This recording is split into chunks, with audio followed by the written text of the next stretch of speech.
Discussions in this show should not be construed as specific recommendations or investment advice. Always consult with your investment professional before making important investment decisions. And now, Financial Renaissance with the M's. And as every Sunday morning, it is a great morning. Hope you got your cup of coffee, your mimosa, your Bloody Mary, whatever it is that you have first thing in the morning. Go on and get that. Share with your friends. Today's show is going to be electric. That's right, I said electric. Okay, we're going to be talking about the trade war. Basically, capitalism versus communism. This has been happening for hundreds and hundreds and hundreds of years, and it's coming to a head yet again on October 10th. So I'm going to give you a brief history about that. And then want to give a shout out to Sochi, which is basically a short play on words for South Korea, China. It's a chef, Caroline Joe and Heather Decker, pastry chef, who came back from Denmark. Is it Denmark? She came back from Denmark or Amsterdam? Amsterdam, Netherlands. I don't know the difference, but I know they speak Dutch. So I want to say thank you to them for blessing us with such a wonderful, wonderful dinner last night. If you look on my Facebook page, I have a Sochi 2019 album, and you can see the foods that we had, pork tenderloin, blah, blah, blah. It was just, I don't even know what we had. It was just delicious, and every course was absolutely fascinating. Shout out to Brad, I'ma cut you. Burnett, I'll cut a B Burnett, David Mattern, Irene, Ted, and Kevin had the best time with you guys last night. And to me, when you break bread with people from different cultures, like, there's so many things that could just kind of like, we can get past a whole lot of stuff if we just talk to each other, you know what I mean, and have a couple of drinks, have some really good food. We can solve all the world's problems. I guarantee it. So one of the things I want to talk to everyone about next week and the upcoming weeks are going to be pretty crazy because of what's happening in Washington, D.C. And what we have to do is preserve ourselves, and we have to take care of our self-care. So I'm going to be sneaking in some self-care tips, you know, telling you things like turn off your news notifications. A lot of us are going to be triggered by ignorant rhetoric and just ridiculousness, and it's just not necessary. Let things play out the way they need to play out, and kind of, you know, turn the news off, turn cable news off. Everything is really being sensationalized and hyped up. And unless it affects or impacts your day-to-day 9 to 5 or your life, just tune it out. It's really, really going to get crazier than it was last week in the upcoming weeks. Also, we have a special guest, Atlanta City Council member, Antonio Brown, and we're going to be talking about the city of Atlanta and rebuilding wealth in our communities. It's going to be awesome. And then I want to give a shout out to Melinda Gates of the Bill and Melinda Gates Foundation. She has committed $1 billion towards gender equality. Did you know that there are more men named James running Fortune 500 companies than there are women running Fortune 500 companies? Let that sink in for a minute. That's right. So, and there's only one woman of color running a Fortune 500 company.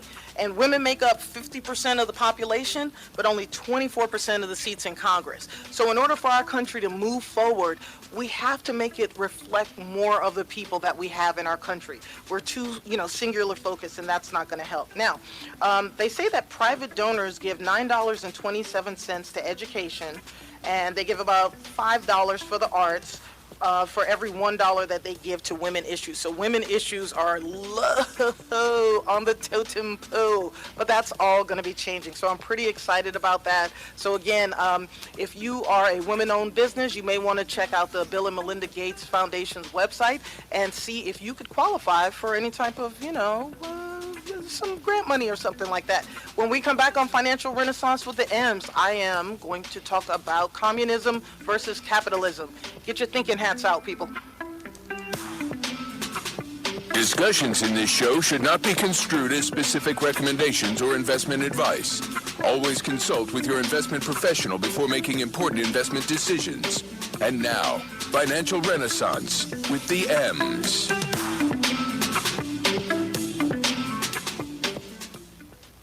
Lots of people meet friends and potential love interests online through dating sites, social media, or mobile apps. It can be a great way to meet people, but not everyone is who they say they are online. In fact, scams related to online relationships are on the rise. It's a red flag if the person wants to move quickly to personal email or instant messaging to continue talking. Professors Love Quickly claims to be from the United States but is working or traveling abroad. Plans to visit but cancels at the last minute. Asks for money to deal with an emergency or asks you to open a bank account for them. Here are some things you can do. Cut off contact if you suspect a scam. Watch your wallet. Don't wire money, send cash, or put money on gift cards for someone you know only online. Learn more about online relationship scams at aarp.org/fraud. If you have the questions, we have the answers. All right. Go to ssnatl.com and click on the Contact tab. As much as you like. We're the nation's urban station. Online. ssnatl.com. And we are back with Financial Renaissance with the M's. I am the host, your certified financial planner and sometimes genius, Emma Folks. We are streaming live on ssnatl.com if you want to listen to us on your way to church, on your way back from church, or if you've got your earbuds on. I'm not saying anything. It's between me or the Lord. All right.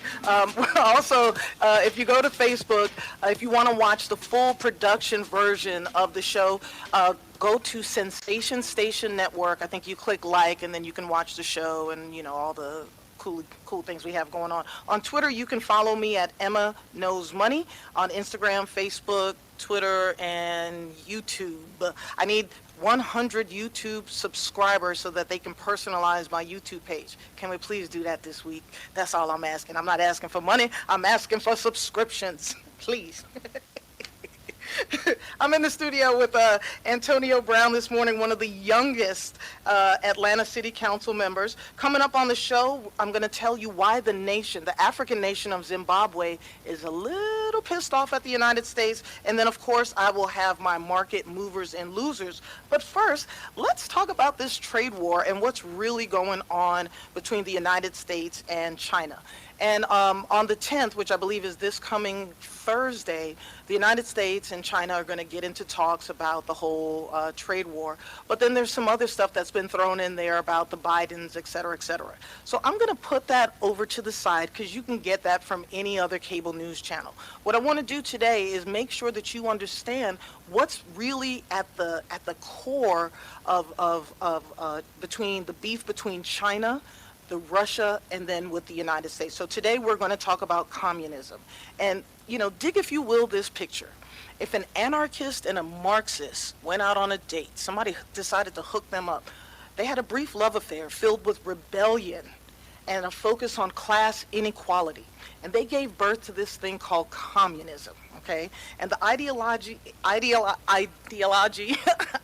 of communism, thank you, baby, is at its core is about economic equality. So again, communism, their focus is on economic equality, and it's not a very new idea. As a matter of fact, the idea of having a classless society showed itself in ancient Greece. It also showed itself in what was then known as Persia, which is modern-day Iran, during the Mazdak movement. And if we think about Christianity, priests, nuns, monks, people like that, they live in monasteries, and they're living, sometimes they even call it a commune, right?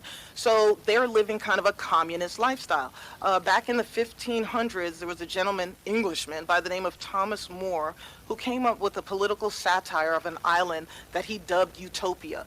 And the premise of this utopia that we joke about it now, its tenets are based on communism. Again, classless society, everybody being equal. Also in England, early back in the day, there was a sect of the Puritans. They called themselves the Diggers, and they were also following the communism doctrine.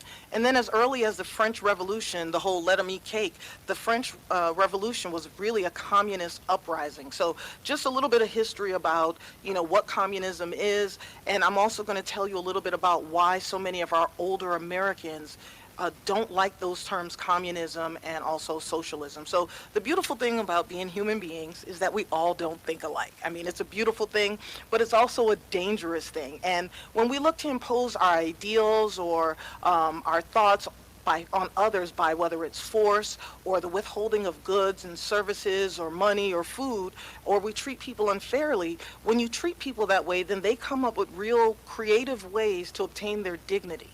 So that they don't have to be embarrassed in front of their kids, in front of their family, and they can feel like they're productive members of society. So the godfather of communism is a man by the name of Karl Marx. And Karl Marx said that inequality and suffering are the end result of capitalism. Ooh, that was deep. You know what that sounds like? They hate democracy, right? So in a communist society, the people in essence are going to own everything together, kind of as a collective. And if there's any benefits or profits, everybody is supposed to share in it and be economic equal. So it doesn't matter if you went to school, went to college for 18 years to become a doctor. Doesn't matter if you were a custodian, a teacher, a bus driver, a train conductor. Doesn't matter. Everybody is the same. Lottie-dottie, everybody is the same. So when we come back, we're going to talk about how Russia and China spread communism through the world and how communism compares to capitalism when we come back on Financial Renaissance with the M's. Watch Network. Fall is heating up with new episodes of IT Alive. All good with Rita G. Straight Talk with Daphne, Financial Renaissance with Emma Folks, The Live Exchange with Dr. Pamela featuring Robert Pierce, and from the Emmy Award-winning CBS program The Talk, it's the Cheryl Underwood Show. Whoa. Smart Talk, and an awesome mix for the smarter listener. Only on radio that's not dumbed down. That's right. Great things happening on Sensation Station Network, radio not dumbed down. And what that means is we're not talking about ratchet stuff. I'm telling you things that are educational, that you can think about and figure out how to use it in your day-to-day life. And if it doesn't matter to you, then kind of put it to the side. But when you need it, it'll be in the back of your head. Or when you hear people speaking about socialism and communism, correct them. Because people, you misuse terms all the time. Do that for me. And if you learn something, make sure that you're teaching other people as well. So before the break, I was talking about how communism got its roots basically because of anarchists and what was the other one? Marxists got together and they came up with communism. Now, the premise of one of the tenets of communism also is that we should not need a government because, again, everybody is the same. So in its rawest form, communism wants to squash our American way of life. And I don't know any other way of saying it. And if there's someone who has, is communist leaning and you don't want to be on social media, go ahead and text us at 678-613-5857 and give us your anonymous opinion. And, I'd like to have open dialogue. This is something I think we need to talk about, especially with a lot of the young people looking at socialism as a way for our country to move forward. So with the communists believe that in America, we only have two classes. We as Americans think we have the poor, we think we have the middle class, we think we have rich, and we think we have the uber rich. The communists believe that we have the working class, which is the majority, who have to work to survive. And then they feel that we have another class called the elitist class or the capitalist class. And they're the minority of our society. And they say that our capitalist class survives by employing the working class because they own everything. They own the raw materials, the buildings, the machine equipment, or just sheer knowledge. So some of these things can be whether physical or non-physical, tangible or intangible, but these are the things used to produce economic value. So we hear those GDP numbers, that's producing economic value, and that's what each country needs to do to grow. We used to be one of the top, but it looks like we're going to be losing out to China a little bit. So when you hear AOC or Bernie Sanders, when you hear people call them socialists or communists, this is why. They are saying things that are triggering older Americans. So people who were born in the 50s, early 60s, these are people that literally had to crawl underneath their desks. So at schools now we have drills for active shooters. Back in the day, our grandparents and some of our parents used to do drills for nuclear wars, thinking that the Russians were going to get us. So we were anti-communist. And the FBI, I believe, also got its start because of a group in America called the Bolsheviks. They were from Russia. They believed believed in communism, and they did a lot of domestic terrorism stuff in our country. So when you hear older people say stuff about communism and socialism, just have a little bit of patience and ask questions to try to understand where they came from. Now, back in the 1900s, early 1900s in Russia, they had kind of kings and queens. They called them czars, and I'm going to say czar. What's a female czar, Kamal? Czarette? Great. So I think the Romanov family may have been the last czar family, and there's some movies that were made about, the daughter. That family, I guess they got, in today's world, it would be home invaded. They were held captive, and then the family was assassinated. They think that one or two of the family members escaped. I believe the little girl's name was Anastasia Romanov, and, the people left with everything, all the wealth that they could carry. So Russia is the most dominant force against the United States, and they're on the other side of the globe. So, and they were also a military powerhouse. So they spread communism around Eastern Europe, because Europe they're on the same border with Russia, and the same thing with China. China and Russia, they're border neighbors, just like we are with Canada and Mexico.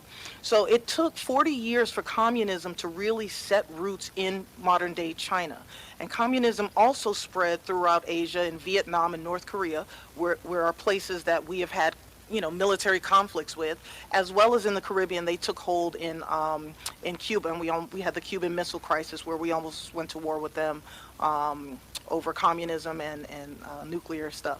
Now, at the time that communism was taking roots in Russia, on the other side of the globe, here in the United States, we were doing cool things like inventing cars and trying to fly airplanes, and we were like building like cool, beautiful bridges like the Brooklyn Bridge, and skyscrapers like the Empire State Building, and we had child labor laws and mandatory education for children.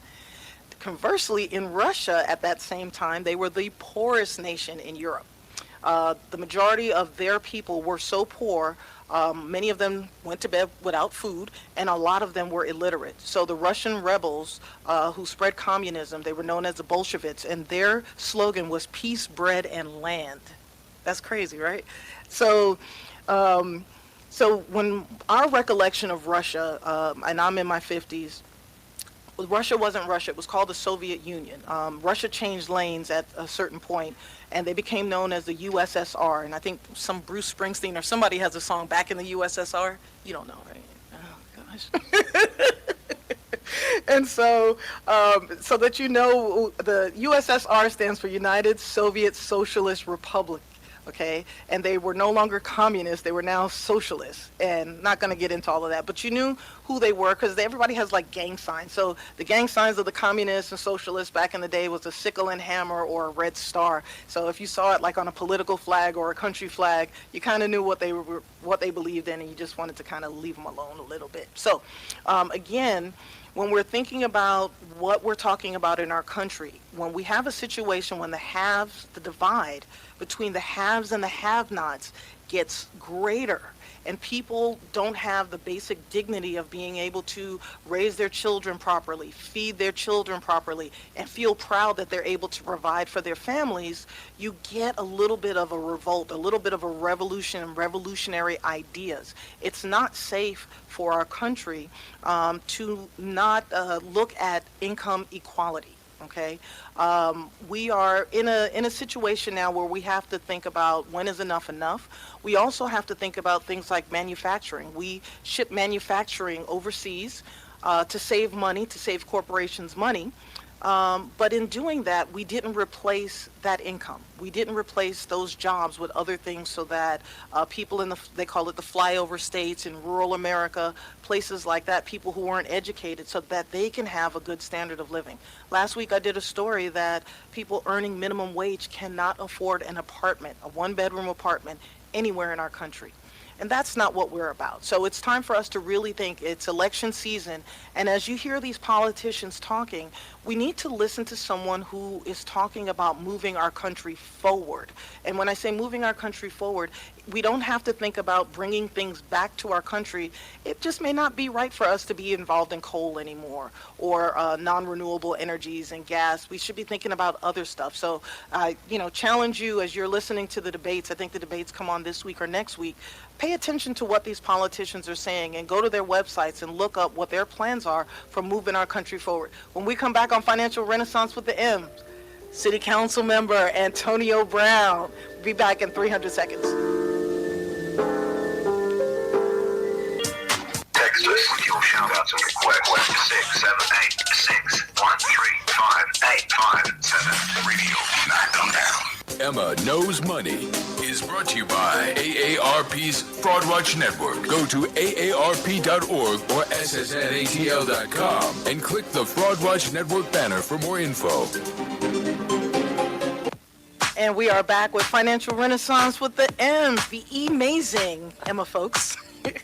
And we are here with City Council member Antonio Brown, one of the youngest of all times, right? And on Emma Knows Money, later on in the show, I'm going to tell you 17 things that you need to look for when you're browsing through those contracts online and it's like you want to opt in or whatever and you don't know what the heck you're giving up. I'm going to tell you certain words and phrases that you need to watch out for so that you can understand better what you're giving up. You know, data is important. I didn't realize how important data is. Welcome, sir. Thank you so much. I am so honored to have you here this morning. Thank you. Thank you. I met you, I think it was over a year ago. About 2 years ago. About 2 years ago at the Gentlemen's Foundation. You were speaking to a group of young men, and you were giving a motivational speech, and I was absolutely in awe. I ran home and told my wife all about you, like, oh my gosh, there's this young guy, and oh, he's so amazing, and oh, he's a millennial, and he's so amazing. Are you a millennial? I am a millennial. Yeah, and he's so amazing, and blah, blah, blah, blah, blah. Yeah, I was sweating you. I was sweating you hard. I was so impressed with what you were doing, and most importantly was the information that you were giving back to the young men that were in the room.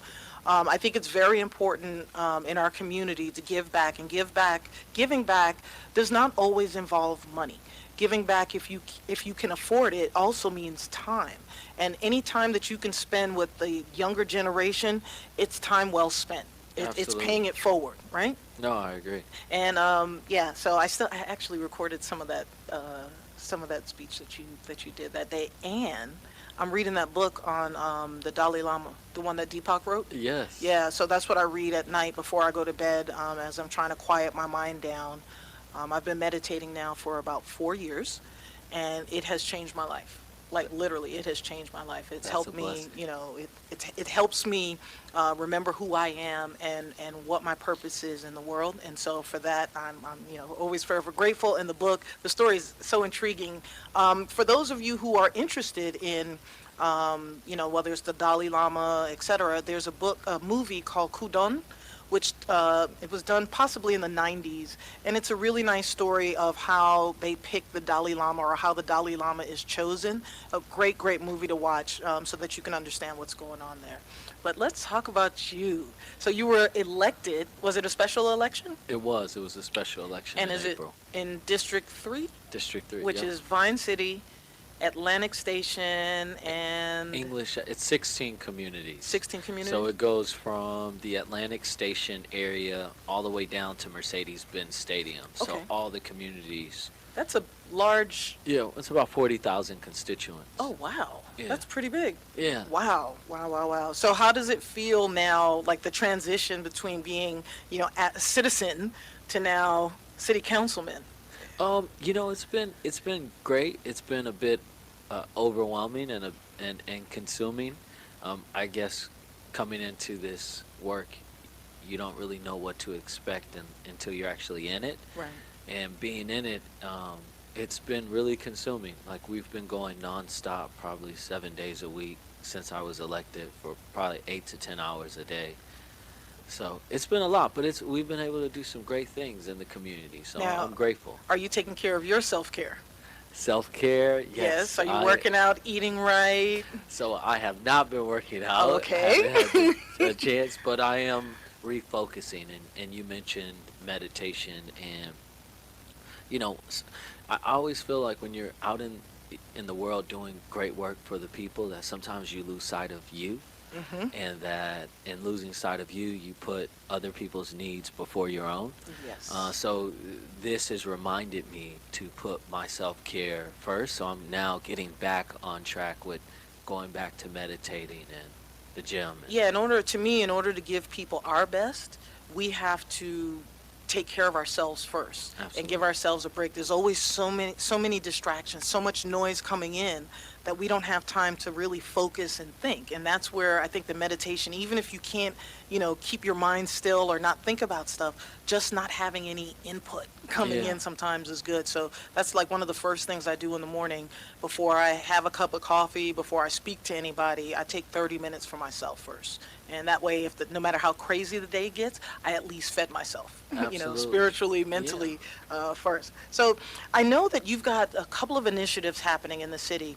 What is I heard about the Community Loan Fund. Yes. What is that? So, as a small business owner, I own a fashion brand called Level 13, and I moved to Atlanta to launch the brand. And through the process of me doing that, I faced a lot of hardship, and I didn't qualify for traditional lending because as an entrepreneur, a small business owner, I was leveraging my personal credit to sustain my business. So my debt to income ratio was high, my utilization was high, and it didn't allow me to qualify for the traditional capital that I needed from financial institutions. So when I was elected to city council, one of the first things I did was meet with Invest Atlanta, which is the economic development arm for the city, as well as the mayor's office, and we worked together to create what we call the Community Loan Fund. And it allows credit disadvantaged small businesses to be able to borrow up to $50,000. And there's a 3% fixed interest rate. Nice. Ye- Nice. What's the length? So they can borrow the funds for up to 7 years. So the payments are pretty manageable for the small businesses. They can borrow up to 50,000, 3-month 3% fixed interest rate, and a 3-month deferment on their first payment.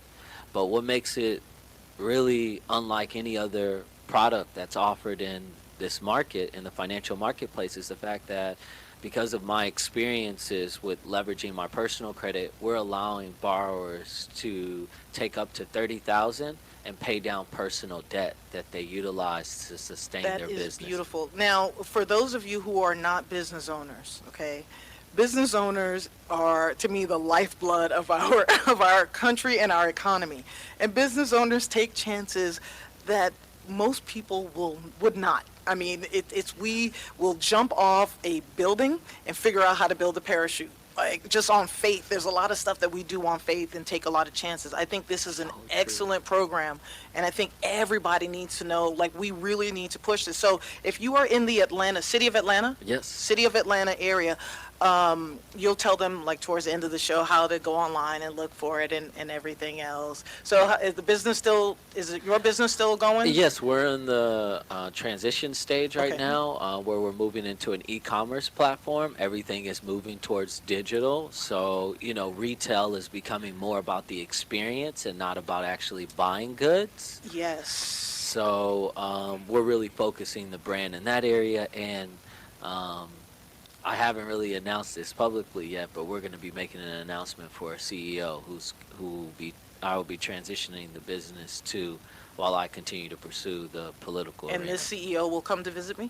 Absolutely. All right. So to bring up his point about retail, the jobs numbers and some numbers were released this past Friday. And in retail is dying. Retail lost 11,000 jobs. And again, I don't bring up the negatives to scare everyone, but if you are in retail, you have to realize that your days are numbered. And so it's up to you to, you can go to the Department of Labor. Maybe you can talk about some ways for people to get retrained, whether it's in computers or technology or to do something. We had in manufacturing, we lost 2,000 jobs, and I believe in construction, conversely, we gained 7,000, which was a plus. But, when we talk about the numbers of jobs that are going, non-farm payroll jobs, we thought we were going to do about 145,000 jobs for the month of September. We only did 136. The unemployment rate was at about 3.5. They say the lowest since 1969, but we know our communities and we know that there's underemployment. Oh, absolutely. People that may have made 50,000 and now they can only find a job making 35. Yes, they're working, but they're not making enough. And then wage growth was supposed to grow at about 3.2%, but it only grew 2.9%. So those three numbers show us that our economy is now contracting.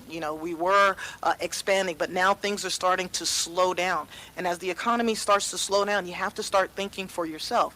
If the company that you're working for starts taking away the flavored creamer and taking away the cups and the paper plates disappear and you go from, nice, soft toilet paper to one ply and no paper towels, it's time for you to start looking for another job. That's facts. Yeah. That's just how it is. And what's so interesting is that we need to start looking at livable wages as a local government, as a state, as a federal government, because like you said, even though unemployment maybe down, quote unquote down, the reality is that it's down, but people are still not surviving in an environment and condition that's conducive of success in their lives. Yeah, when we come back on Financial Renaissance with the M's, I'm going to ask you about the Blight Free Advisory Board, and we can talk a little bit more about income inequality or income equality when we come back on Financial Renaissance with the M's. Big business. This is the American way. Station Network. See ya. Greater vibes and an awesome mix. It's what weekends should strive to be. So relax. We'll take it from here. Not dumbed down since day one. SSNATL.com. And we are back with Financial Renaissance with the M's. I am blessed. In the studio this morning, we have Kamal, our intern, genius, and we have City Council member Antonio Brown, one of the youngest, one of the brightest. Oh, and my wife, Katrina. Sorry. She threw her hands up at me. Whoa. I don't know. That's the first time she's ever asked to be announced. Cool. All right. So before the break, we talked, or actually during the break, we were having conversations about home ownership and density and affordable housing for people. And you said something that we're doing here in the city that I knew nothing about. Yeah, we're moving into a place of modular development. The city, the economic development arm of our city, has actually funded the infrastructure of manufacturing facilities here in the city of Atlanta. So in my opinion, I believe that modular development is going to become the future of housing. And even though it may take away some jobs from the traditional construction type of way that we've built homes in the past, I believe it's the future of our country. I think I agree with you. As you mentioned, traditional constructing and subcontractors and a lot of that stuff, there's a lot of waste. Mm-hmm. There's a lot of time. They do a job and then they don't come back and et cetera, et cetera. And with these prefabricated and modular homes, you said they can be built in 4 days. In 4 days. Can you imagine ordering a house and a week later it being built and brought to your land, your property, set on a foundation, and you move in? I couldn't imagine. What would it take us, Trina? 6 to 9 months if we redo our house? 6 to 9 months. Yeah, and you have to go live somewhere else. You can go up to 4 stories too in the modular development. You can actually go higher than 4 stories. It just changes from a wood frame to a steel frame as you continue to go higher. But I'm telling you, it's the future of housing, and not only that, but it saves an individual so much money when they go that route as opposed to the traditional construction route. And we are all about saving money, especially when we are plagued with income inequality. For the last 40 years, wages have been stagnant. And to me, if something is stagnant, it's actually dropping. Mm-hmm. Because in our world, if you're standing still, you're falling behind. Mm-hmm. Okay? So wages have gone down, and people have to do a lot more. There's no more 40-hour work week for most adults. Okay, most adults, and you yourself said, hey, I'm working 8 to 10 hours a day, 7 days a week, right? Yeah. And that's the norm. I don't think that that's a great plan. I know a lot of younger people, millennials, don't want to work those hours. They saw what happened to my generation. They don't want to do that. A lot of marriages broke up because of work and us not being there with our kids and things like that. And I think the younger generation saw that and they rejected, and I'm wholeheartedly okay with that. Tell us a little bit about your community engagement task force. So, one of the things I realized when campaigning was that majority of the folks in my district felt disenfranchised from the civic process within our city. And growing up Jehovah Witness, I never really partook in the political process. I really wasn't in that environment. So I wasn't really set on Democrat, Republican, Independent. I didn't really understand like neighborhood associations or MPUs, just because I didn't vote. And What's an MPU? It's a neighborhood planning unit, and they're really here in the city of Atlanta. Maynard Jackson, one of our former mayors, he set up this system to be able to give community and residents a voice when it comes to what happens within our city government. Yeah.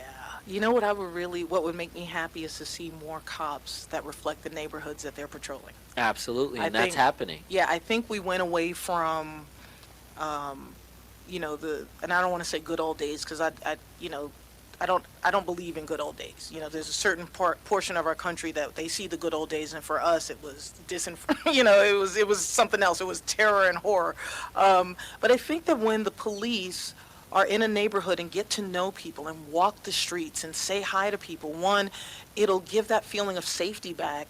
And then two, if you see Joe Knucklehead doing something silly, you take him home to his mom. I mean, boys are going to be boys, girls are going to be girls, kids are going to be kids, but the kids in our communities need to be given that chance to be kids and be knuckleheads like everybody else.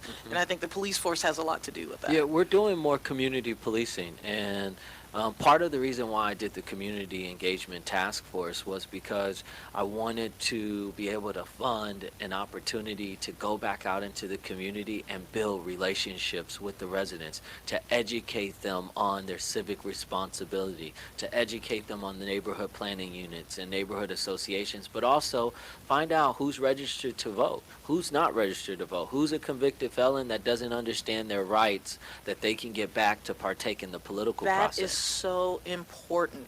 There are convicted felons who did their time.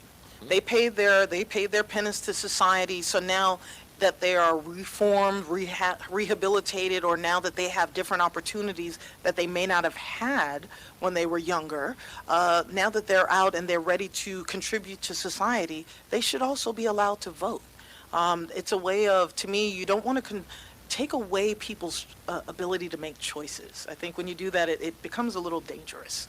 Yeah, I was yesterday I spoke at the Emory School of Law, and we spoke about the school to prison pipeline. And I mentioned that for me, I think it starts before school. I think it's a home to school to prison pipeline. And the reality is that our judicial system hasn't ever really been a place for reform or rehabilitation. And I don't think that the prison system was ever established to be a system of rehabilitation or reform. And the recidivism rate is a reflection of that.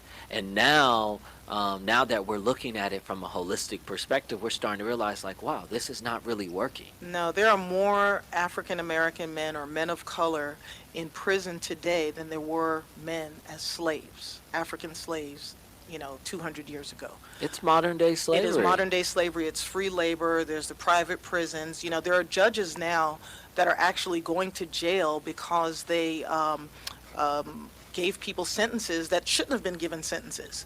And were invested in some of the prisons yes. that they were sentencing folks to. Yes. So when you start to look at the history of it, I mean, and then a lot of these folks are coming from places of intergenerational poverty, where this is hopelessness. Yes, their parents were in poverty. Their parents' parents were in poverty. Their parents' parents were in poverty and potentially slaves. So when you begin to really have these conversations, I think it's important to really understand that we can't continue as a nation to be reactive. We Correct. have to be proactive Correct. and come up with permanent solutions in addressing these issues. To me, that also starts with the education system, and I think just like I feel that there should be, neighborhood policemen. Like if you're a police officer, you should live in that neighborhood where you're a police. Get to know your people. Same thing I think is true about teachers. I think we need to have more teachers in our schools that reflect the neighborhood. I know in my mother's day and age, their teachers lived in the neighborhood, and the teacher would actually walk the kids home when they were in trouble. And I mean, think about the impact of that. So we do need to have some type of shift. But again, to me, it comes back down to income. Yeah. Okay? Because if parents have enough income, they're going to be able to do different things with their children. They're going to be able to expose them to the arts. They're going to be able to take them on vacations. And when you expose someone's mind to other cultures, you're exposing them to be able to have thoughts, not so much a nationalistic or, my neighborhood or you kind of see the world in a broader sense. And I think that if we have income equality, we'll get more of that. If we bring the arts back into schools, taking the arts away from schools is a cruel thing to do. When I was a kid, the cruel thing they did was they took away fruit. I went to a public school for a little while in New York City, and during the Reagan administration, they had determined that tomatoes were fruit. And since tomatoes were fruit and we had ketchup to go on burgers or french fries, we therefore had our fruit. And, I thought back then, like, I will never have my kids, endure such nonsense and blah, blah, blah. I've always been a little bit of a rebel. But I think that I love what you're doing in the city. I love the city of Atlanta. When my son graduated from high school, my wife and I looked at a map and tried to figure out where the heck we wanted to live, and we came right back to, I think we have to stay here. So while we're here, we're committed to making this city, what it is and then some, and Absolutely. even more. What about the rebuilding generational wealth? Are you encouraging people to buy property in their neighborhoods? Yeah, so it's interesting, right? I want to touch on something you mentioned before. Right now, I represent some of the poorest communities in the entire city of Atlanta. And in doing so, we have kids, families being displaced every day because there's no state statute to support rent control. And only 8% of the folks in some of my communities own their own home. So that means 92% of the people in a lot of my poorest communities, and many of my poorest communities, are renting. And because there's no state statute to support rent control, the rising rent prices are displacing residents from their communities. And guess what happens? These families get displaced, these kids get pulled out of school, and what happens, and statistics has shown this, when a kid is displaced from school, when they get back into school, they're a grade level or two behind, and they're struggling in two core areas, which is math and reading. So I've come up with a special project that I'm focusing on, which is how do we build affordable, supportive housing for these families that will allow them to stay in their communities, but this supportive, affordable housing will be inclusive of the teachers, the principals, and the families and kids. So this would be a housing focused around education, and the supportive services will be around math and reading. I think in D.C. back in the 90s, I believe in the city of D.C., District of Columbia, the civil servants, teachers, firefighters, police officers got a discount on rent or something like that, or there was something they did to make things a little bit easier for them, which I think makes a lot of sense. People educating our children, that's such a responsibility. Yeah. You have the ability to mold the minds of our future. And to me, we need to also look at, increasing their pay. How does that happen? Taxation. In our country, our country was founded because we didn't like taxes. We were, you know what I'm saying? Like we threw a revolution because no taxation without representation, and went to war. But however, taxation does help. If you're driving around and the roads are, beat up and, you have potholes, that's because there isn't enough tax money. If you look at the education system and you look at the books and things like that, tax money.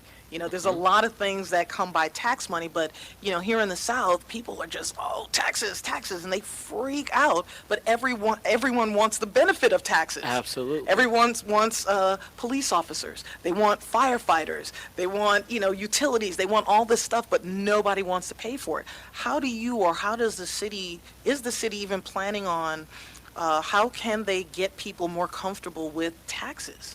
Well, I think the reality is, you said something, in order for us to be a formidable city, local government that could provide the resources that our residents need, especially our most vulnerable residents, we have to be able to all contribute to the tax digest.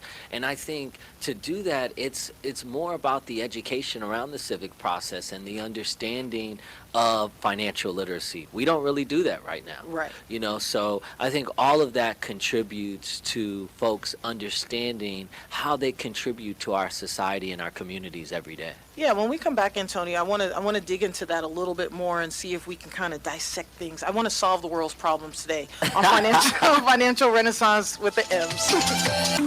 Coming up on Financial Renaissance with the M's, we're going to have a great show. We have my M&O's Money, 17 things that you need to look for when you're looking at contract before you opt in or accept.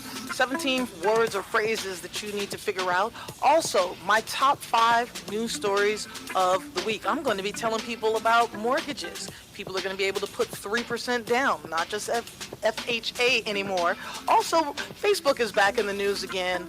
They're like that little brother that constantly gets in trouble. So when we come back on Financial Renaissance with the M's, we have Antonio Brown. We're going to talk about reinvesting in our communities on Financial Renaissance with the M's.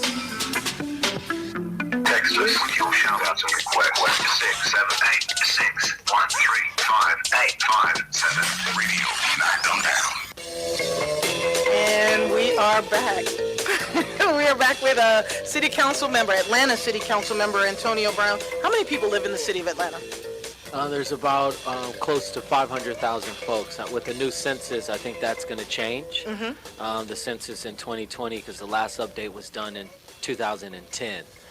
So there's a lot changing. We're also doing a redistricting in the area. So you may see quite a bit of gerrymandering happening in a lot of our communities where folks try to reshape. Yeah, people were pretty angry about that. Again, if you live in an area and the representative does not represent your neighborhood, there's a problem. Like Absolutely. you have to, I don't believe in the fair word as an adult, but there's certain things that need to be on the up and up, and that's one of those things. Is don't disenfranchise people.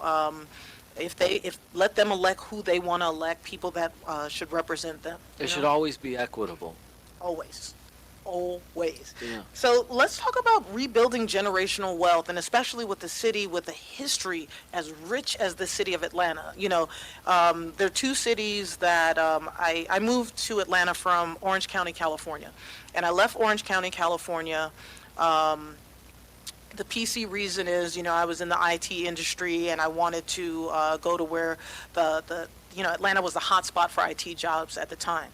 But the real reason why I left Orange County was because it was like 1% people of color, and I didn't want my son to grow up in an area where he didn't see other people that looked like him. I wanted him to have other role models and look up to people, and I wanted to go to a city that had educated African Americans. My son's half African American and half Caribbean, right? So I wanted him to see that, and DC was one of those cities, but Atlanta was also one of those cities. It was a lot cheaper, so I opted on Atlanta, and the history of Atlanta is just beautiful. It is. So what do we do to get the wealth back into these communities? Yeah, I think you have to create the opportunities.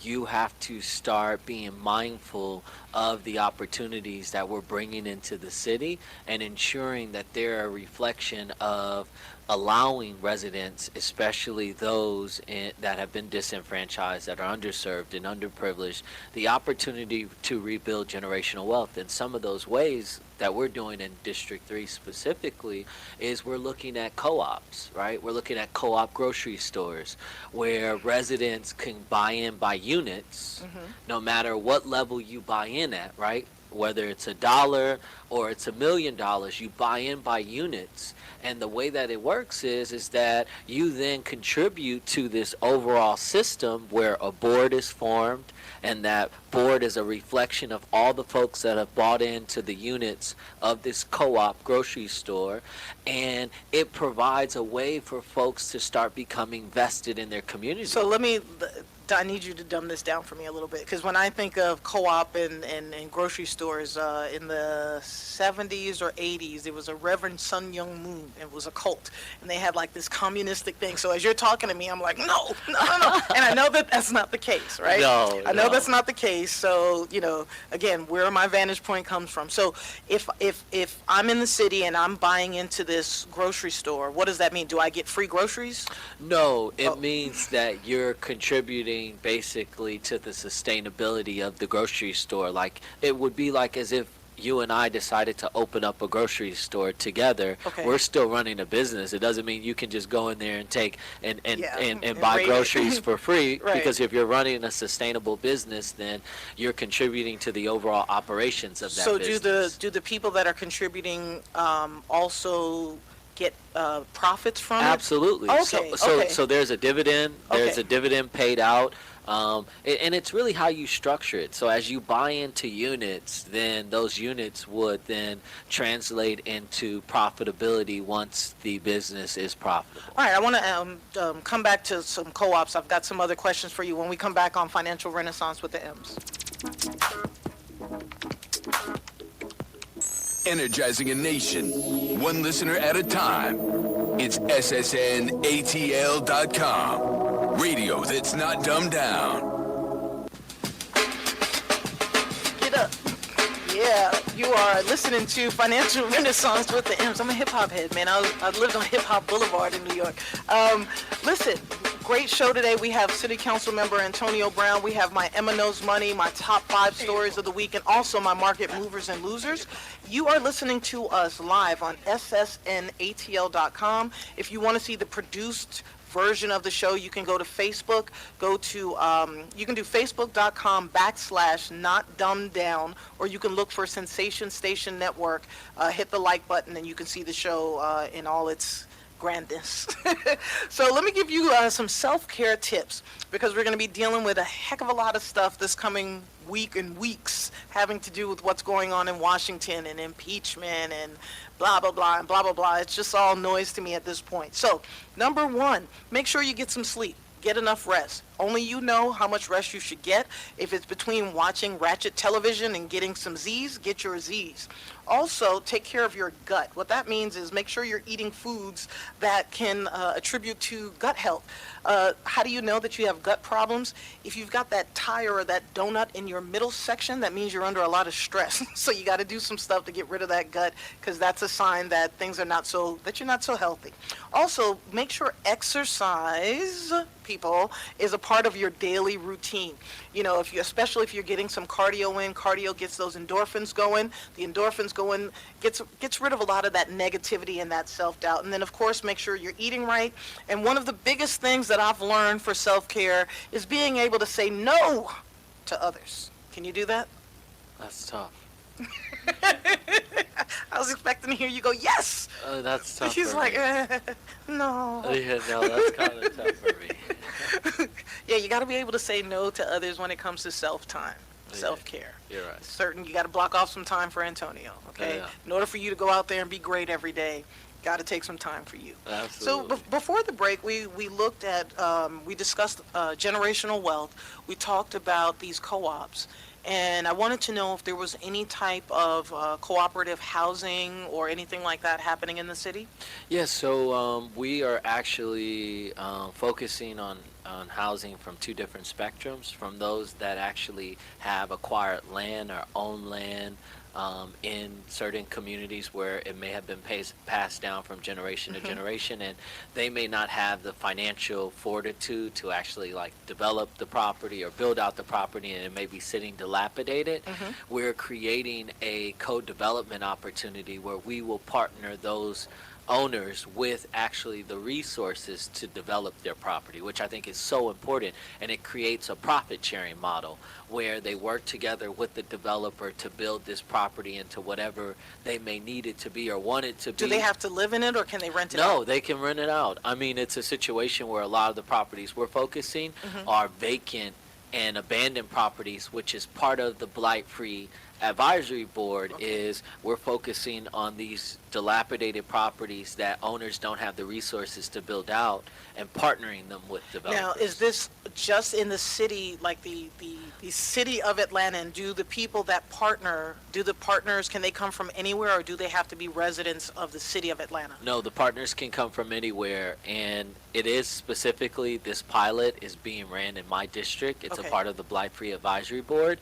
And we're running the pilot to test how effective it will be, and then introduce it to some of the other districts. But when you talk about generational wealth, I just think it's so important that we continue to contribute to educating and also providing the necessary resources. And the education piece is understanding why it's so important to own a home as opposed to renting. And you said something on one of the breaks about now millennials or generations are not really, they don't want to be homeowners. Yeah, they can't afford it. Yeah, and they would rather rent too, because they don't see the value anymore in ownership. Right.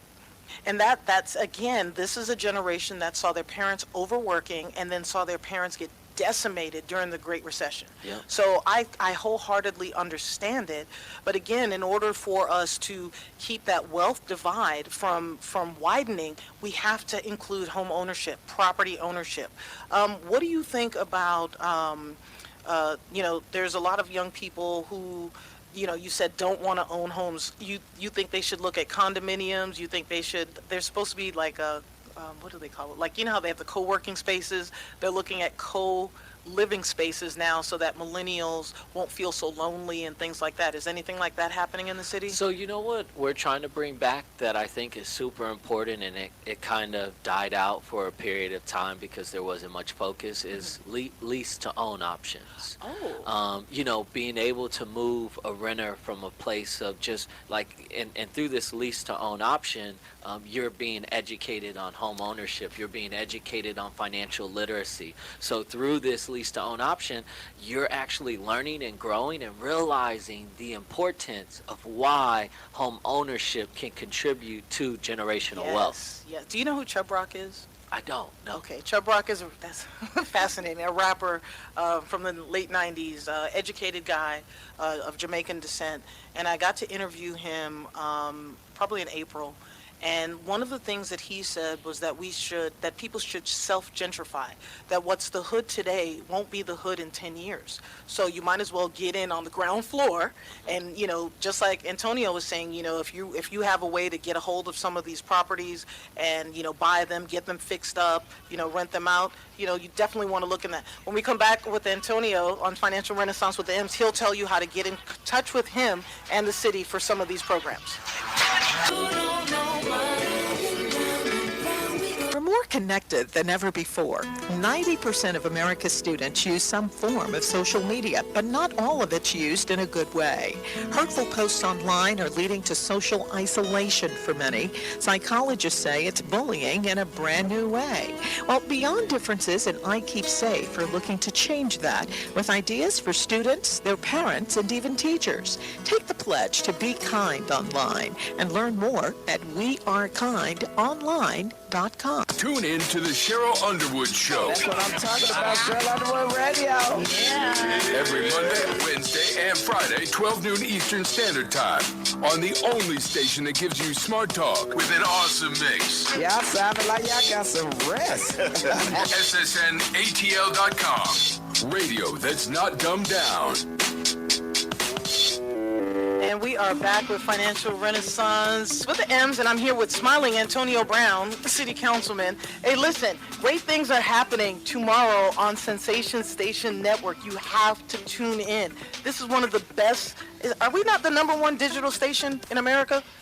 Yes, we are the number one station in the number one digital station in America. You need to tune in. It is radio, not dumbed down. We challenge you intellectually. We're here to solve the ills of our country. Our country's going down this what do you call it, razor blades slide with alcohol, and we can fix this. We are all American. I am patriotic. I love this country. Glad I live here.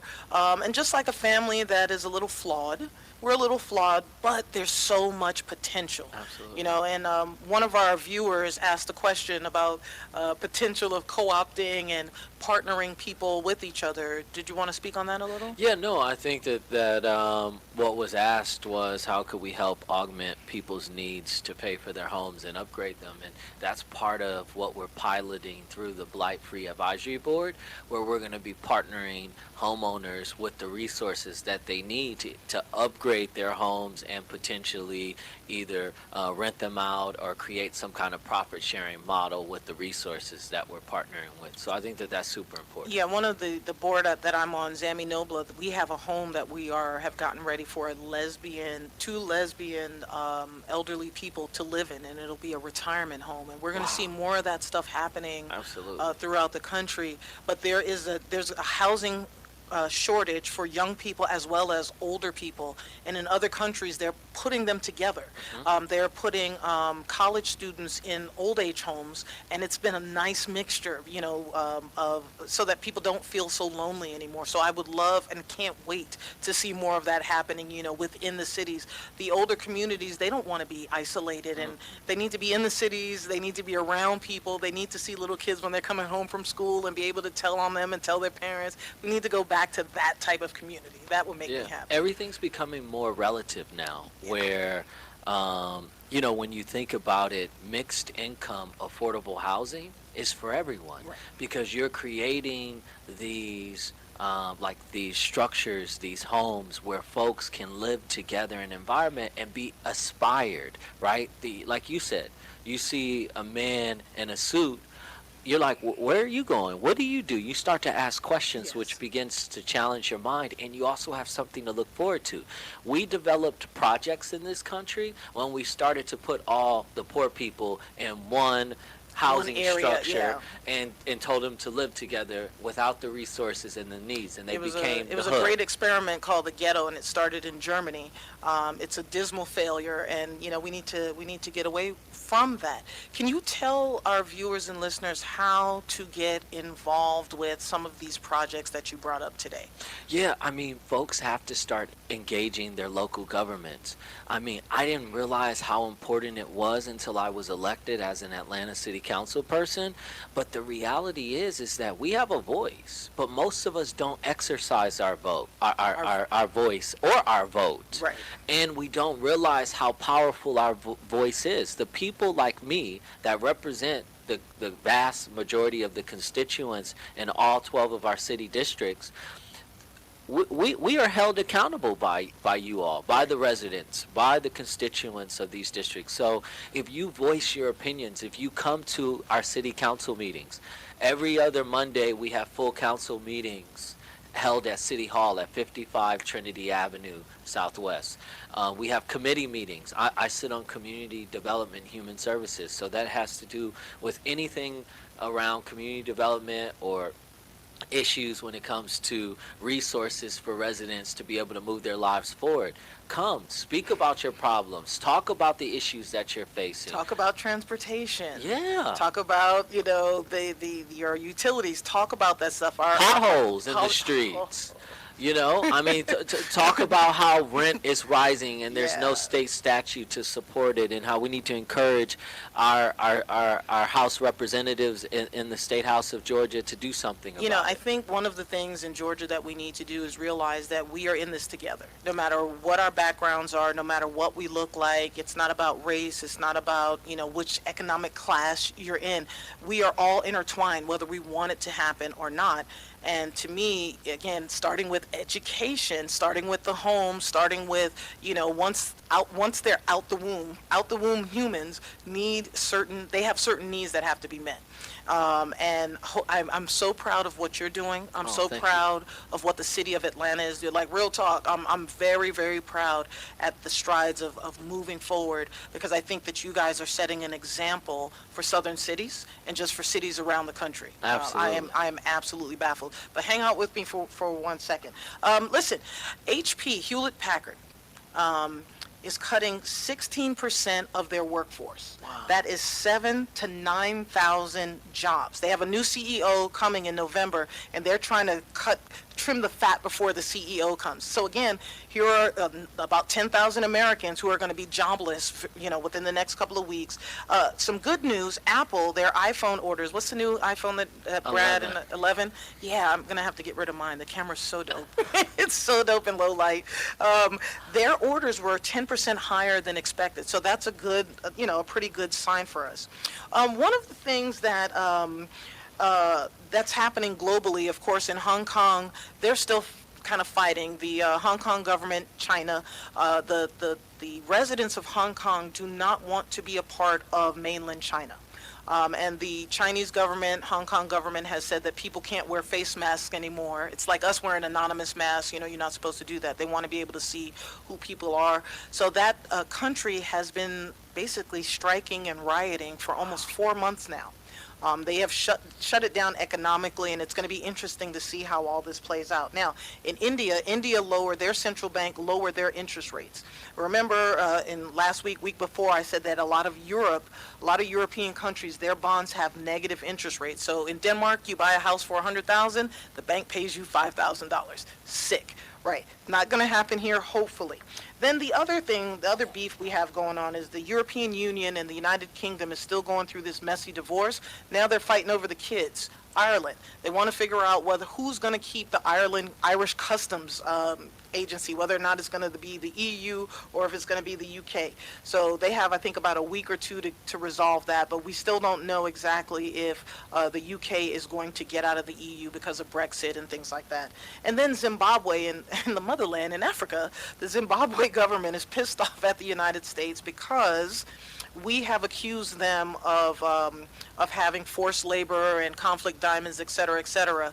And I think it's called the Keller Project or Kenner Project, and they look at all the countries that actually do the blood diamond things, and Zimbabwe's not on it. So for the United States government, Zimbabwe says, please cut it out. So when we come back on Financial Renaissance with the M's, my top 5 news stories for the week. No. Yes, no, Facebook, no. We don't want your cryptocurrency.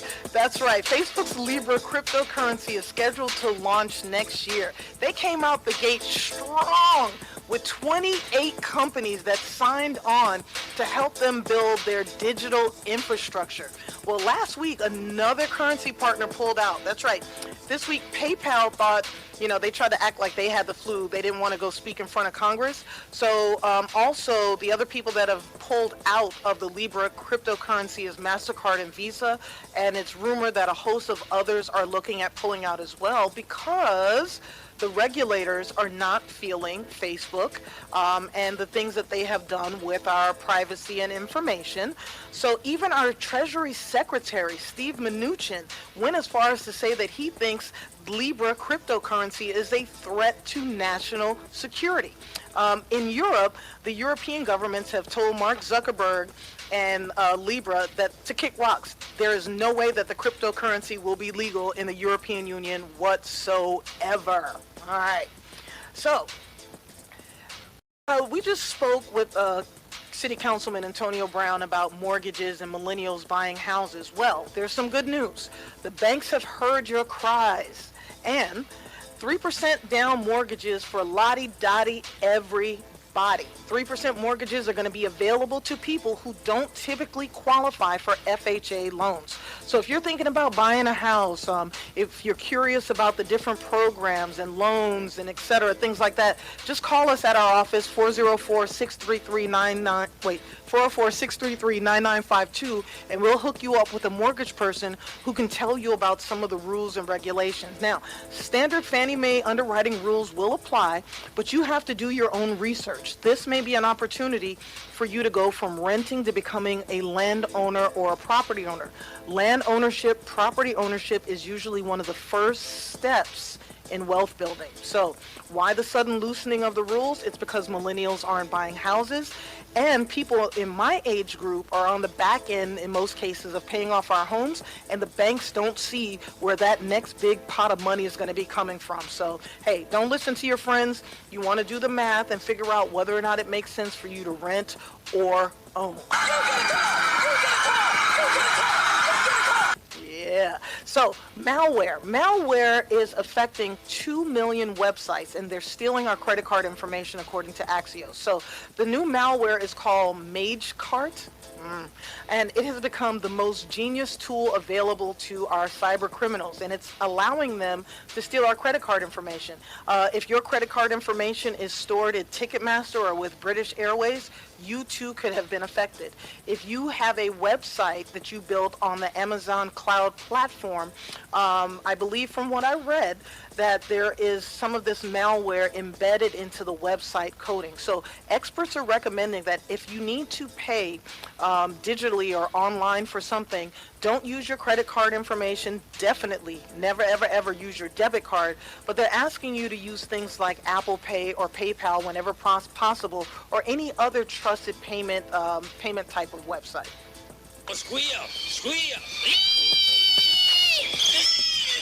Yes, Big Pharma is giving it to us again.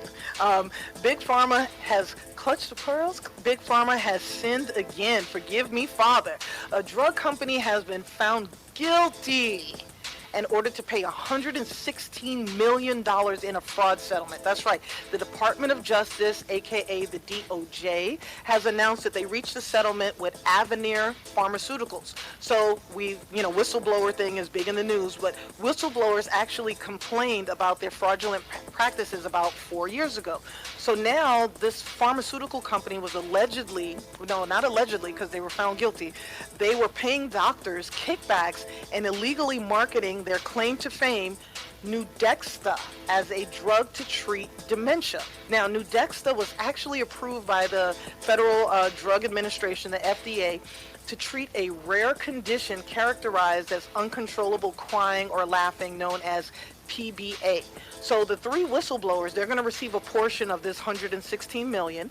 The Justice Department has also indicted 2 doctors and 2 salespeople for their role in this kickback conspiracy. The company unethically asked the salespeople to go out and convince doctors to prescribe this drug to their patients. The other thing that some of these salespeople did was they went into nursing homes, they dressed in scrubs, they went to nursing stations, and they looked at records of patients to give doctors, new customers, to prescribe these drugs to. One salesperson actually forged a couple of doctors' signatures. So it's kind of sad because our dementia patients and the families dealing with family members that have dementia are at their wits' end because from a financial standpoint, emotional standpoint, it's a lot. And to have our trusted physicians and people like that take advantage of us, especially giving a drug to our family members that does not help them, is just so unethical, so unethical. I think that this needs to go beyond just a fine. I think the company needs to, they have proven that they don't need to be in existence anymore. The greatest trick the devil ever pulled was convincing the world he didn't exist. Hey, Facebook again. Zuckerberg is in the news again. So Facebook isn't satisfied with selling all of our data to Cambridge Analytica and all those other people, all the other apps that are attached to Facebook. Well, now Mark Zuckerberg, that's right, that Harvard dropout and the Ethics for Dummies businessman and oligarch in training, he wants to position Facebook as the equivalent of a global town hall for about 2 billion people. And one of the things he wants to do is he wants to use this new technology which marries our brain to computers. And it's going to allow us to navigate intuitively through what they're calling augmented reality. So think of kind of the Matrix. So without typing or speaking, you think it and it shall appear, almost like a Tony Stark and Jarvis type of technology. So Facebook just acquired a company for $1 billion. They're called Control Labs, and they make these wristbands that will actually read our minds. Now, Facebook was trying to come out with these glasses, these smart glasses, and they never fully got off the ground. This technology is possibly going to be the missing link. But, we have to think again that, this is Mark Zuckerberg, and he may not be the best person to be in charge of this new technology that's coming out. Those are my top 5 news stories of the week. When we come back on Emma Knows Money, sponsored by AARP, 17 words and phrases to watch out for in consumer contracts.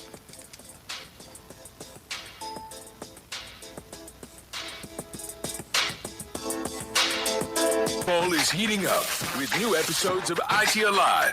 All Good with Rita G.